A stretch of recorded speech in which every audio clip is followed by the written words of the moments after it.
I've had these scraps of silver clay sitting in my studio for years, and today I'm going to embed them in this clay jar. The first time I tried this, some of the silver slipped right out, and with silver at around $100 an ounce, this could get expensive. So I'm going to start by making the utensil jar.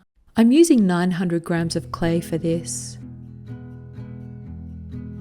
I'm using a slightly gritty clay that fires to cone 6. So here's the thing, I know that silver melts at around 960, but I still want my pot to be functional. I also want to fully fire my mid-fire clay. So the silver is almost going to end up like an on-glaze decoration. Let's see how we go. Once the clay is centered, I flatten the top.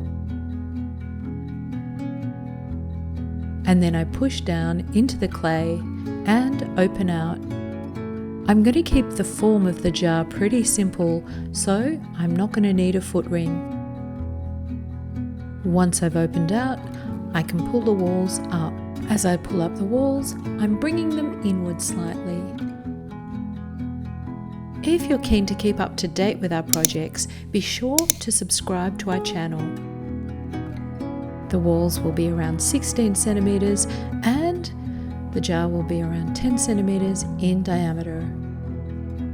And if you're enjoying this video, be sure to hit the like button and comment below. I shape and smooth with a rib. I'm using my wooden rib to straighten the sides.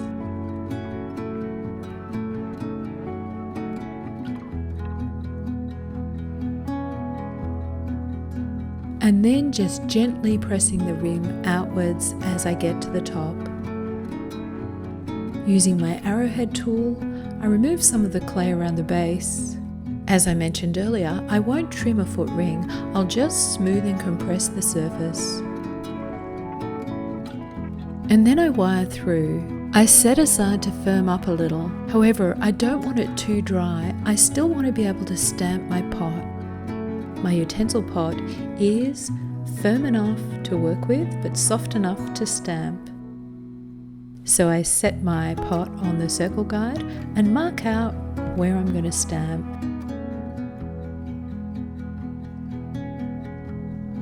Of course, you don't need to measure this.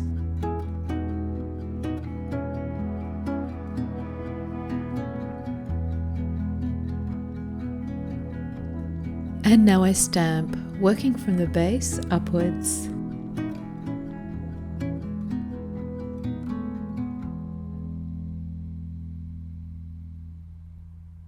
As I stamp, I'm supporting the clay from the inside of the pot. This is so I don't deform the shape of the pot as I stamp. I'll speed through this too.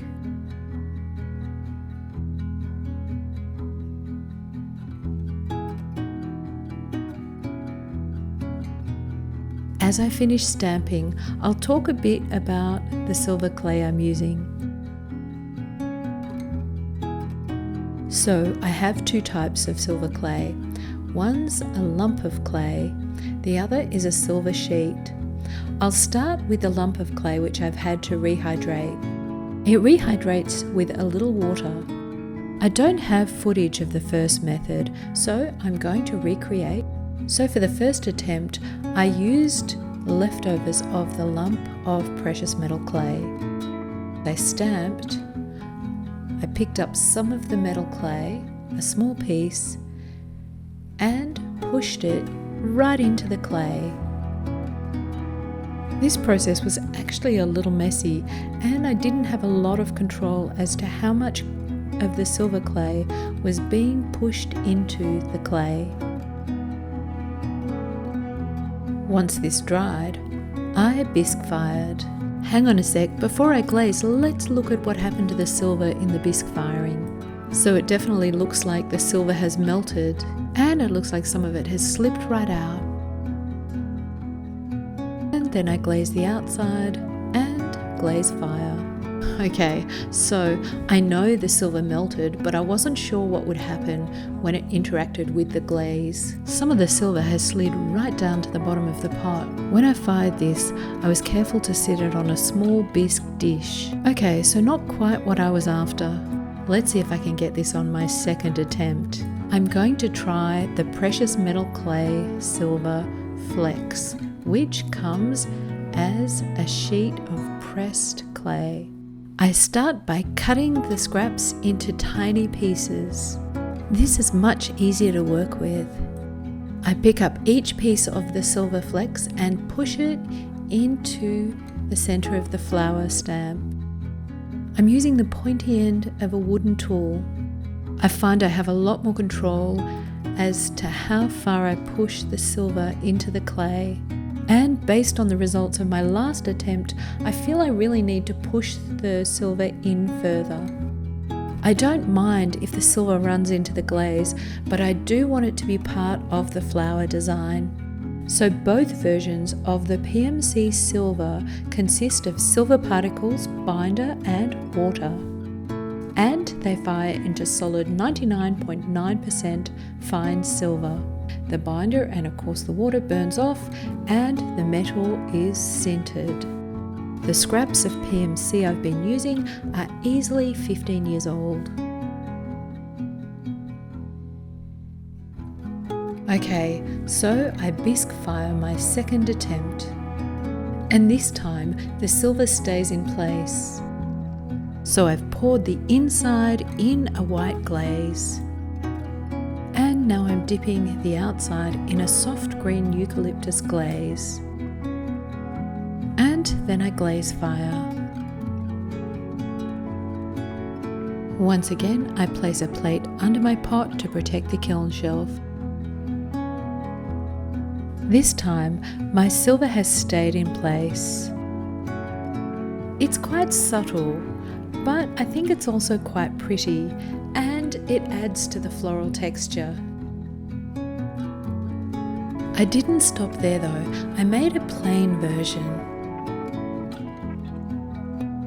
And I think it's this plain version that I'll use as my everyday utensil pot. This experiment is also making me wonder what else can I add to my pots. So, what have I learned from this experiment? I've learnt that yes, silver does melt at 960 degrees. At 1200 degrees, the silver hasn't burnt away, it's formed these molten silver balls. And that a slight adjustment as to how you do things can determine success or failure. A word of caution, if you're experimenting in a shared environment, let your kiln technician know exactly what's in your pot. For more practice pulling up those cylinders, why not check out my olive oil bottle video? And as always, happy potting!